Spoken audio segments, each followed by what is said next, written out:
bien-aimés du Seigneur, aujourd'hui, c'est le baptême de notre Seigneur Jésus-Christ. Celui qui a été baptisé, celui qui n'avait pas de péché, ouvre pour nous accès au Dieu à travers le saint baptême.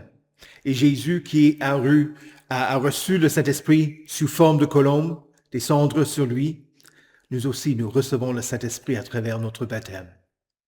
À toi, Éternel, sont la grandeur, la puissance et la splendeur, l'éternité et la gloire. J'ai trouvé mon serviteur David, je l'ai désigné par onction avec mon huile sainte. Ma fidélité et ma bonté l'accompagneront, et sa force grandira par mon nom. Lui-même fera appel à moi.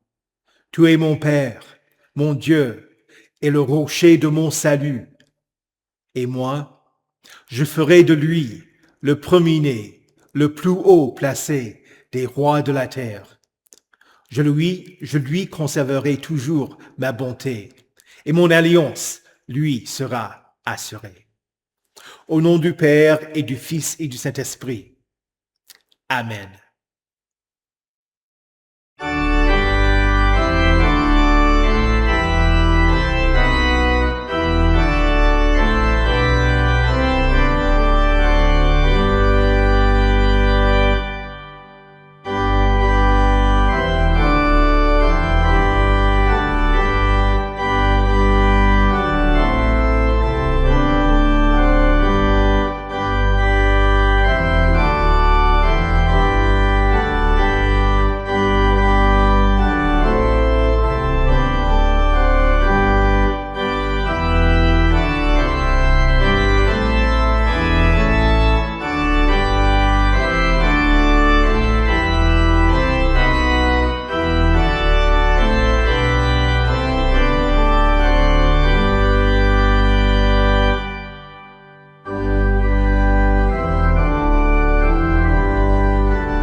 Prions le Seigneur.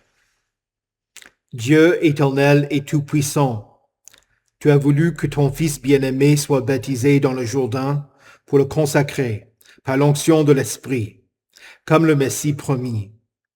Nous sommes devenus tes fils adoptifs et tes serviteurs par le baptême d'eau et d'esprit.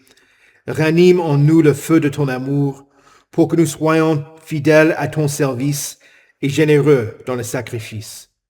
Par Jésus-Christ, ton Fils, notre Seigneur, qui vit et règne avec toi et le Saint-Esprit, un seul Dieu, maintenant et pour les siècles des siècles.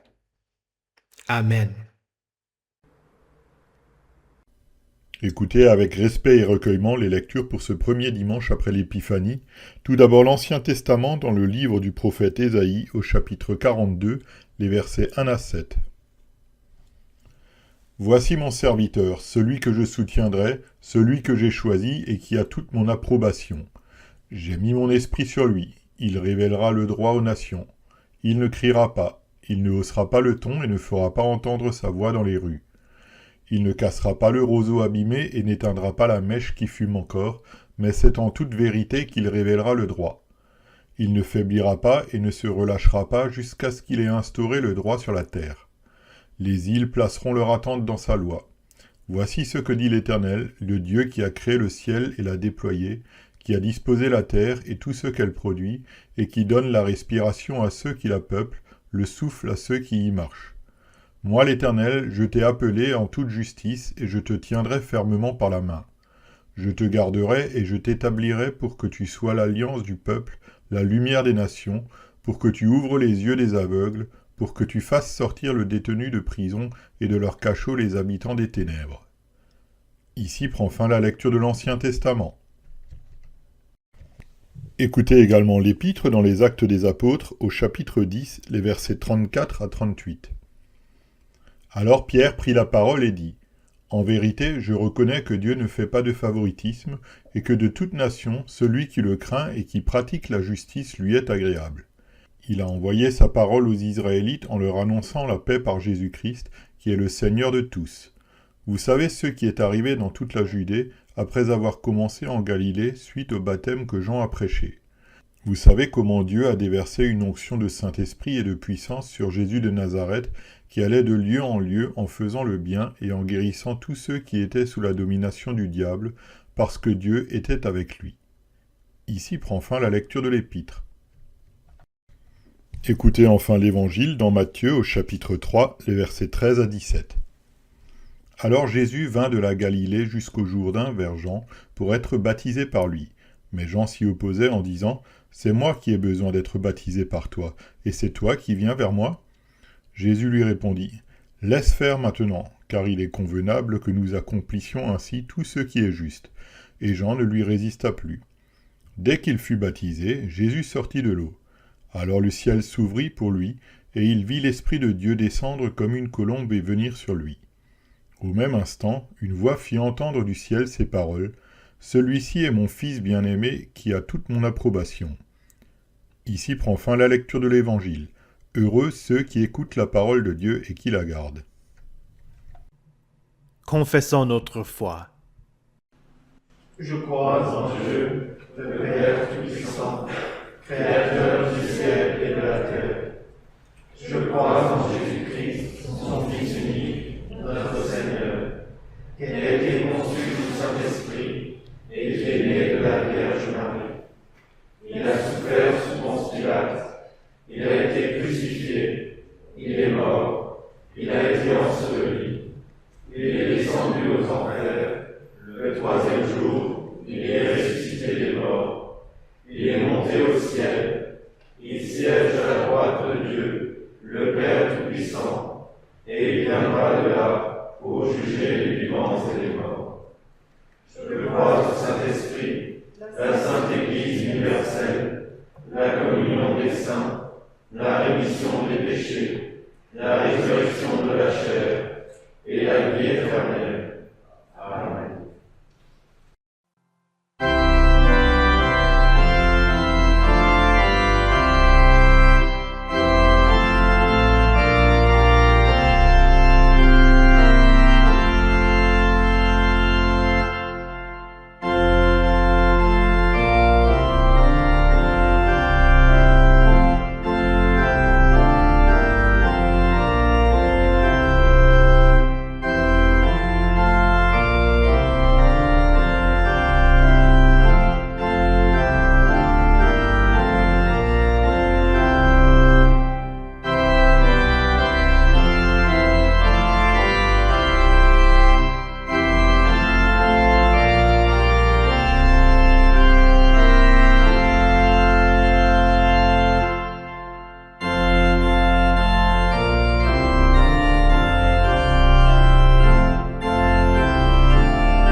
Prions. Ô Esprit Saint, toi qui descendis sur Jésus sous la forme d'une colombe au moment de son baptême, nous te prions de nous illuminer par la parole et de déverser l'amour de Dieu dans nos cœurs. Amen. Saint de Dieu, précieuse et bien-aimée, que la grâce et la paix vous soient données de la part de Dieu notre Père et du Seigneur Jésus-Christ. Amen. Aujourd'hui, le texte que nous allons méditer se trouve dans le livre des Actes des Apôtres au chapitre 10, les versets 37 et 38. Le thème sera « Jésus reçut l'onction du Saint-Esprit quand il fut baptisé. Vous avez aussi reçu le Saint-Esprit au moment de votre baptême. » Le chapitre 10 du livre des Actes des Apôtres est extrêmement important, car Luc parle de l'envoi de Pierre auprès des non-juifs. Jésus dit que les non-juifs peuvent lui être agréables, et cela sans respecter la loi cérémoniale et sans respecter la loi civile de l'Ancien Testament. Certains critiquent les chrétiens en disant qu'ils sont des hypocrites quand ils enseignent la loi morale, mais n'obéissent pas à la loi cérémoniale. Ils font ça surtout quand on parle des péchés liés au 6e commandement qui dit « Tu ne commettras pas d'adultère ». Les critiques peuvent dire « Mais vous n'obéissez pas à la loi, vous ne faites pas circoncire vos fils, vous portez des vêtements tissés de 2 espèces de fils, vous mangez des crevettes et du jambon, vous êtes des hypocrites. » Ce n'est pas de l'hypocrisie. Dieu maintient la loi morale révélée dans les 10 commandements et il veut que nous nous comportions conformément à cette loi. Jésus n'exige pas de soumission ni à la loi cérémoniale, ni à la loi civile d'Israël. Jésus a lui-même satisfait à toutes les exigences de la loi à notre place. Ce n'est pas par l'obéissance à la loi que l'on devient juste devant Dieu. On est justifié par la foi, en dehors des œuvres de la loi. Cette confiance est comptée comme justice pour ceux qui croient. Néanmoins, Dieu veut que nous aimions Dieu par-dessus tout et que nous aimions nos prochains. Et les commandements nous enseignent ce qu'est l'amour et comment aimer les uns les autres. Au début de ce chapitre, Dieu envoie un ange auprès de Corneille, un non-juif pieux. Ses connaissances à propos de Dieu n'étaient pas adéquates. Il lui fallait entendre la prédication du Christ et mettre sa confiance en lui. Dieu n'a pas envoyé un ange en tant que prédicateur, non. L'ange lui dit d'envoyer des hommes chercher Simon-Pierre pour que celui-ci vienne leur annoncer la bonne nouvelle. D'habitude, les Juifs qui obéissaient à la loi cérémonielle n'entreraient pas dans la maison d'un non-juif parce qu'ils deviendraient rituellement impurs. Mais Jésus dit à Pierre, dans une vision, « Ce que Dieu a déclaré pur, toi, ne le considère pas comme impur. » Ainsi, les non-juifs qui n'obéissent pas à la loi cérémoniale ou la loi de l'Ancien Testament peuvent être purs par la foi. Quand les serviteurs et le soldat de Corneille toquèrent à la porte, là où Pierre logeait, l'Esprit dit à Pierre, « Lève-toi, descends et parle avec eux sans hésiter, car c'est moi qui les ai envoyés. » Pierre les accompagna, fit le trajet d'1 jour et demi, entra chez Corneille et déclara, « Dieu m'a montré qu'il ne faut déclarer aucun être humain souillé ou impur. » C'est ainsi qu'il commence son enseignement. Le salut est pour les non-juifs, tout autant que pour les juifs. Pierre continue en parlant de Jésus et de son œuvre. Il prêcha. Vous savez comment Dieu a déversé une onction de cet esprit et de puissance sur Jésus de Nazareth, qui allait de lieu en lieu, en faisant le bien et en guérissant tous ceux qui étaient sous la domination du diable, parce que Dieu était avec lui. Certains faux enseignants interprètent mal ce texte et prêchent que le Saint-Esprit était la vraie source de puissance pour tout le ministère de Jésus, comme si Jésus n'était qu'un homme et non véritablement Dieu. Ces faux enseignants affirment que tout chrétien qui a le Saint-Esprit peut recevoir la même onction que Jésus. Ils prétendent qu'ils ont la puissance de Dieu et qu'ils peuvent guérir les malades et chasser les démons. Ces charismatiques diront qu'un pasteur qui ne fait pas de signes miraculeux est un faux enseignant. Par ceci, ils attirent les chrétiens vers eux, les éloignent de leur paroisse et les attachent à leur ministère. Soyez certains, Dieu peut accomplir les œuvres qu'il souhaite accomplir. Mais ce n'est pas une garantie. Quand le chrétien n'est pas guéri, ce n'est jamais la faute des faux enseignants. Non, ceci affirme plutôt que le chrétien n'est pas vraiment un croyant ou qu'il a commis un péché qui empêche sa guérison. L'onction du Saint-Esprit sur Jésus était unique. Vous avez le même esprit que Jésus, mais cela ne veut pas dire que vous avez la même onction que Christ.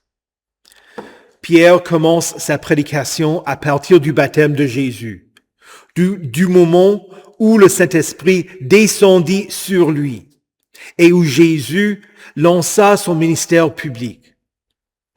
Le Saint-Esprit était avec Jésus avant son baptême, mais il descendit sur lui dans le but particulier de l'accompagner tout au long de son ministère. L'Esprit de Dieu conduit Jésus dans le désert et le soutint d'une manière particulière lors des 40 jours et lors des tentations. Et encore, Jésus était revêtu de la puissance de l'Esprit quand il retourna en Galilée.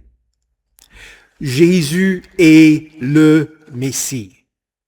C'est-à-dire que l'onction de Dieu repose sur lui. Et son baptême était l'accomplissement de la prophétie d'Ésaïe. Voici mon serviteur, celui que je soutiendrai, celui que j'ai choisi et qui a toute mon approbation. J'ai mis mon esprit sur lui. Il révélera le droit aux nations. Jésus ne limita pas son ministère aux Juifs, mais il est aussi venu pour les nations. Dans les évangiles, il y a plusieurs exemples. Il libéra l'homme possédé de la légion de démons dans le pays de Gadaréens.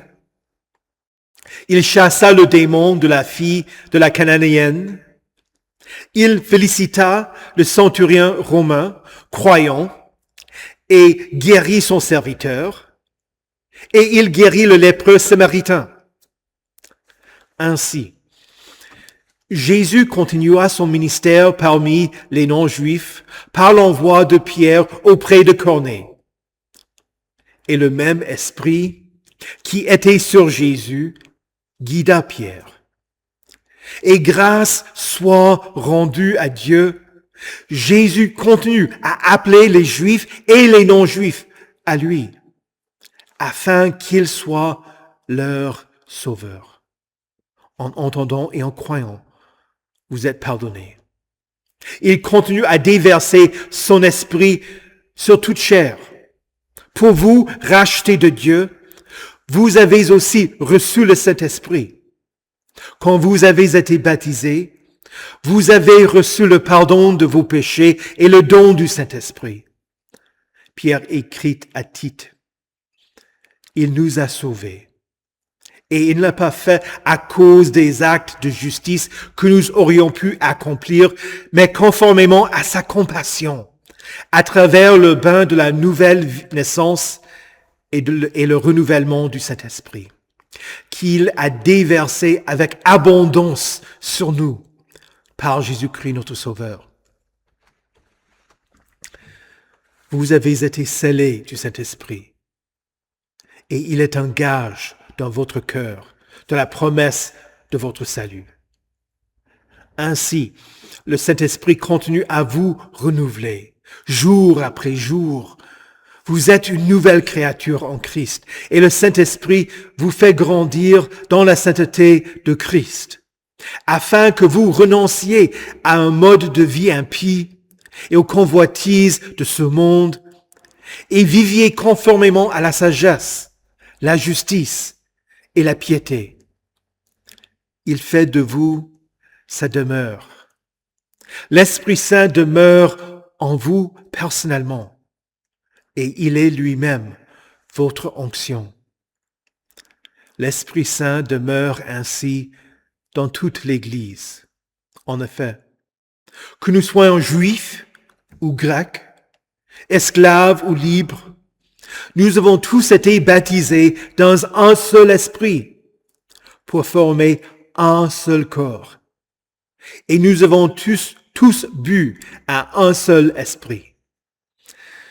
Dans le contexte de l'Église, l'Esprit offre ses dons.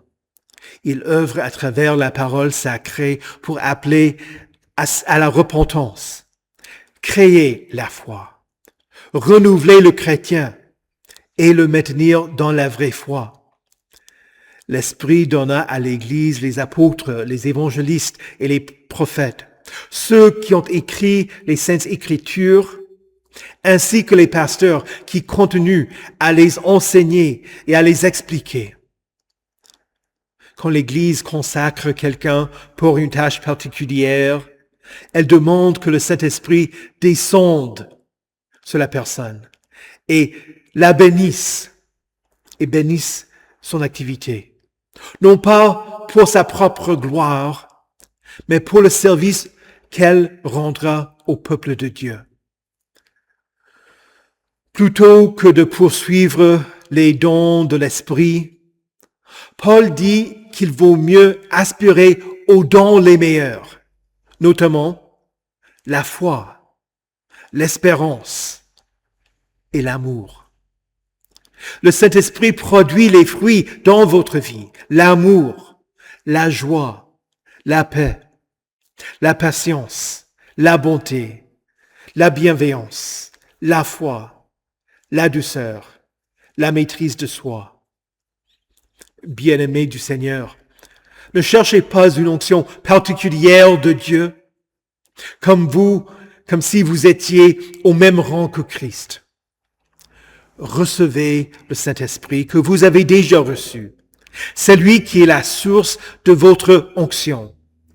Recevez-le, afin que votre seule espérance soit en Jésus-Christ.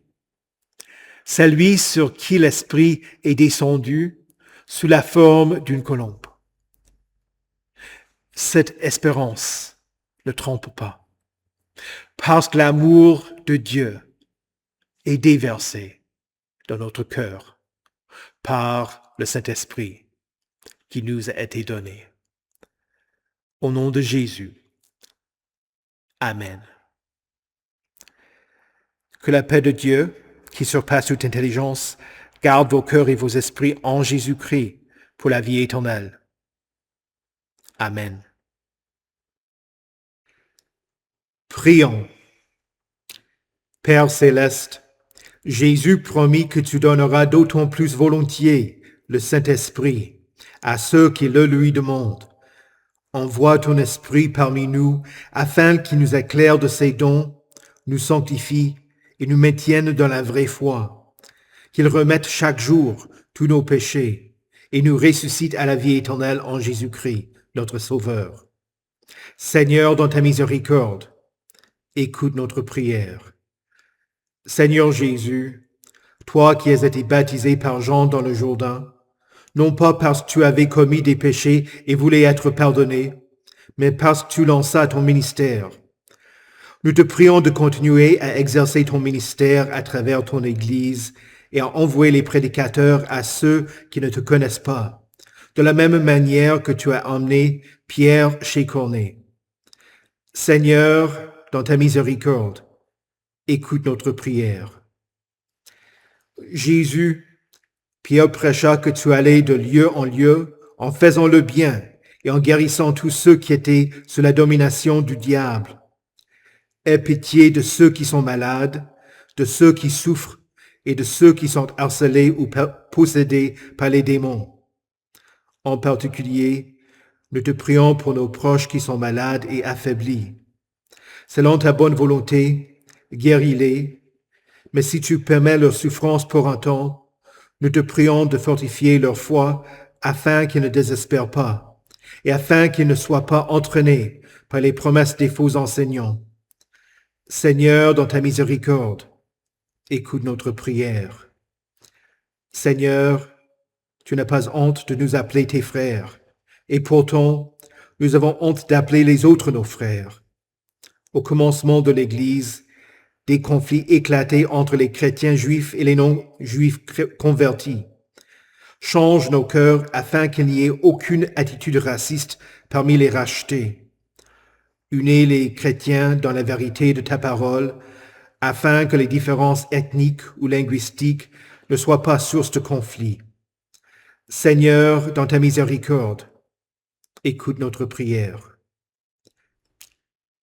Ô roi des rois et Seigneur des seigneurs, nous te prions pour les nations du monde et pour ceux qui les gouvernent. Guide ceux qui votent et ceux qui administrent les lois, ainsi que ceux qui jugent ceux qui sont accusés de ne pas les avoir respectés. En particulier, nous te prions pour Emmanuel, le président, Sébastien, le premier ministre, et tous les ministres. Nous te prions aussi pour les autres nations du monde, en demandant que le comportement de leurs chefs soit juste et qu'ils agissent honnêtement. En particulier, nous te prions pour les Vénézuéliens et pour la création d'un gouvernement qui servira bien l'intérêt de ses citoyens. Seigneur, dans ta miséricorde, écoute notre prière. Ô Esprit Saint, toi qui produis la foi dans le cœur et qui crée la nouvelle vie spirituelle à travers le baptême, nous te prions pour toutes les personnes baptisées qui n'ont jamais eu l'occasion d'étudier la parole ou qui se sentent éloignées de toi à cause d'épreuves dans leur vie. Poursuis-les afin qu'elles reviennent à la joie du salut qui ne se trouve qu'en Jésus-Christ notre Seigneur. Seigneur, dans ta miséricorde, écoute notre prière. Ô Dieu, Père, Fils et Saint-Esprit, exauce-nous selon ta bonne volonté. Mais avant tout, fais-nous désirer et demander ce que tu souhaites que nous recevions. Pour cette raison, nous prions la prière que Jésus nous a enseigné à prier. Notre Père, qui es aux cieux, que ton nom soit sanctifié, que ton règne vienne, que ta volonté soit faite sur la terre comme au ciel. Donne-nous aujourd'hui notre pain de ce jour. Pardonne-nous nos offenses, comme nous pardonnons aussi à ceux qui nous ont offensés. Et ne nous laisse pas entrer en tentation, mais délivre-nous du mal. Car c'est à toi qu'appartiennent le règne, la puissance et la gloire, au siècle des siècles. Amen. Recevez la bénédiction de l'Éternel. Que le Seigneur vous bénisse et vous garde. Que le Seigneur fasse luire sa face sur vous et qu'il vous accorde sa grâce. Que le Seigneur tourne son visage vers vous et qu'il vous donne sa paix. Amen.